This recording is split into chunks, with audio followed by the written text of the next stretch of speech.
I haven't given much thought to Valentine's Day since I was very young. Back when my teachers in school would have the entire class sit down and craft elaborate cards to give to one another. Well, as elaborate as an 8-year-old can manage. Then, of course, we'd hand out all the cards to our crushes in hopes of having the act reciprocated. Though for many, that wasn't the case. As I grew older, my interest in the holiday only seemed to wane further. Don't get me wrong, I never despised the holiday, or the people who enjoyed it. Life is too short to not find enjoyment where you can. But for me, it was simply just another day. While I did have a few relationships throughout high school, none of them seemed to last longer than 6 months. The ones that I did have during the month of February, we never really did much for Valentine's Day. Maybe it was my lack of interest that had dissuaded my partners from engaging, or maybe they thought the holiday didn't matter in the grand scheme of things as well. Whatever the reason, the day seemed to take a back seat in my mind. After high school, I had moved out of my parents' house and found a decently sized apartment closer to the city. For employment, I had found a job working as a telemarketer for a company downtown. The job wasn't anything to write home about, but it was fairly simple and the wage was decent. Basically, I'd show up, find my small cubicle in the back of the office, put on my headset and start making calls. 9 times out of 10, the calls we made would either not go through or we'd just get hung up on. To spend the time in between calls, I'd browse the internet on my computer or watch videos on my phone. There was a lot of downtime in between the calls, at least where I worked. When I wasn't mindlessly scrolling through memes on social media, I'd socialize with my coworkers. Since I've started working there, I've developed some pretty good friendships with a few of my coworkers. We often just hang around chatting with one another throughout the workday. Towards the end of January, my coworkers were all starting to talk about their plans for Valentine's Day. I sipped my coffee while they each spoke about what they were going to do with their significant others. A few had no plans, and a couple others said they didn't really celebrate Valentine's Day, which made me feel like I wasn't alone in that regard. One of my coworkers, a very chipper girl by the name of Alice, turned and asked if I was going to do anything for the holiday. I jostled forward as my hot coffee splashed against my lips. It was in that moment that I realized I hadn't told any of them a lot about my personal life. I shook my head and responded with that I might just stay home and watch a movie, nothing special. She seemed disheartened by my response, and instead turned her focus onto another person who had yet to speak. February 1st had arrived and I showed up to work as usual. Upon sitting down at my desk and turning on my PC, I began my day. While I started making calls, I began checking all of my social media. After scrolling through and checking all of my notifications, I clicked onto my email next. I noticed something strange when I did. I had only a couple new emails from our corporate newsletter, which I promptly disposed of. There was, however, a third email which stuck out as odd to me. It was odd because the email was clearly spam, though I had been careful not to use this email for anything other than work. The subject of the email read, "Will you be mine?" The sender was a string of random numbers which further validated my suspicions. I selected the email and deleted it instantly. I paid it little mind and continued working. Towards the end of my shift, as I was closing out my various programs, I noticed that I had a new notification. I clicked on it and it took me to my email once again. That same email was back. I stared at it for a moment before glancing around at my coworkers who were all in the process of gathering their things. I sighed and clicked on the email. The message opened up and inside was just a single link that said Valentine. There was no way I was going to click a strange link at work, especially after all of the internet security seminars we had to attend.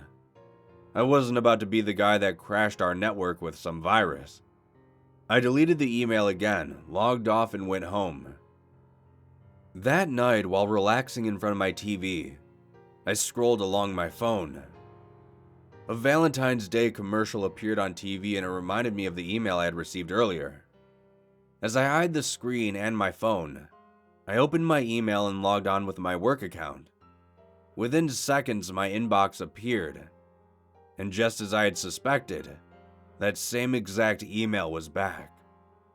I opened it up and that same link stared at me in the face. The reason my curiosity was so piqued was due to the fact that this was the only spam email I had ever received on this account, not to mention its persistence. I figured that if my phone got a virus, I could just factory reset it and everything would be fine. I tapped my thumb against the screen, and after a second or two, my phone's screen went white. It stayed blank for a solid minute. I cursed my own stupidity and held the power button in the hopes that my phone wasn't totally ruined. After a moment, my phone shut off, and when I turned it back on a few seconds later, everything seemed fine. It booted up normally. None of my apps or contacts had been changed. Then I checked my email and found no trace of the email I had clicked on. I thought maybe it was just some fake email gag sent out by one of my coworkers or something. The next day at work, I greeted my friends, sat down at my desk, booted up my computer and started working. I opened up my email to check to make sure everything was fine, and when I did, I couldn't believe what I was seeing. There was a new email waiting for me. The subject said something different this time. It said, "Hello, Valentine." I looked around my office once more before clicking on the message. When I did, my eyes went wide. There was no message inside. Just a picture. The picture was of me getting out of my car yesterday in front of my office. I could feel goosebumps beginning to rise on my skin when suddenly my coworker Jeff tapped me on the shoulder and asked me how I was doing. I jumped in my seat, nearly knocking over my coffee in the process. My coworker apologized for startling me and I told him it was fine. I minimized the screen and spoke with him for a bit before he returned to his desk. I pulled the screen back up and scanned the image with my eyes. It seemed like whoever took this picture of me took it from quite a distance away, but had zoomed in on me, as the edges were very grainy and pixelated. During lunch, I wandered over to one of the windows overlooking the parking lot, and judged from the direction, it had been taken from across the street. But what was odd was that there was nothing on that side of the street. It was just a sidewalk, with an empty field.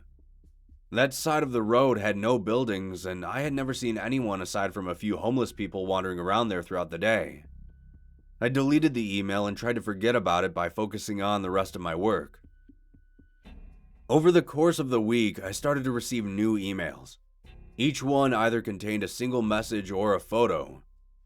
The photos were mostly of my office, and while they were creepy enough, the messages were downright unsettling. At the end of the first week, one of the messages I received was, "I'm so glad I found you, John." Whoever this was knew my name.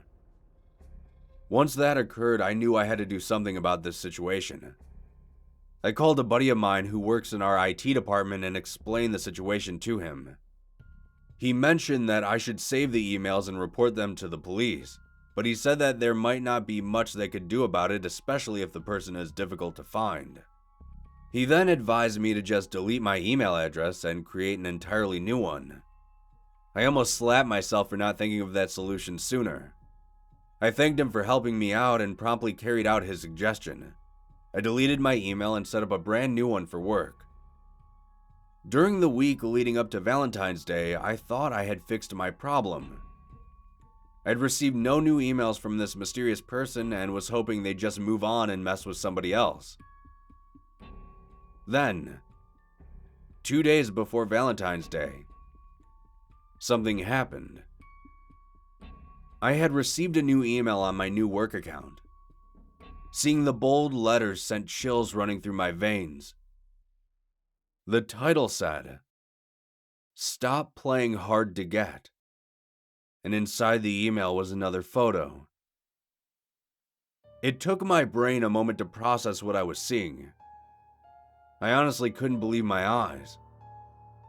The photo was a selfie. In the frame was me, lying peacefully asleep in my bed. Next to my face, looking into the camera, was something. It's difficult to describe.